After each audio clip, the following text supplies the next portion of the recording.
Yurak kasalliklarini holati har xil bo'ladi. Ko'pisi bosim, ruhiy bosim, qo'rqishdan bo'ladi. Ana shunda yurak qolibidan chiqib ketadi, yurak yorilishi bo'ladi, yurak qolibidan chiqqan payti yoki yurak bir tomonlama ichkaridan kengayishi bo'ladi. Ko'p o'sma kapelnitsalar olishdan ham kelib chiqadi bu.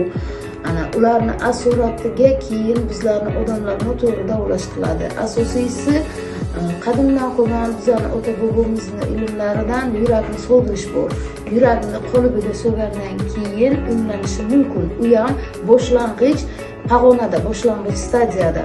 Uni 2 xil va 3 xil tushish holati bor. Ikkinchi hol tushishi og'ir holat hisoblanadi. Uje odamni yotoqli qilgan bo'ladi, og'ir belga ham tushgan bo'ladi. Beliga va tizza oyog'ini tovoniga tushgan bo'ladi og'riq. Yuragi aritmiya bo'ladi, tez urishi bo'ladi, qara bosishi bo'ladi, har narsadan hiqish bo'ladi, holatlarda bosh aylanish bo'ladi asosiysi. Buni odamlar boradi, operatsiya qiladi. Operatsiya asoratli o'tsa agar ko'p yashamay vafot etadi. Bundan ehtiyot bo'lib o'zimizni ilmiy tomonlari bilan dori-darmonsiz hamda operatsiyalarsiz to'liq davolash mumkin.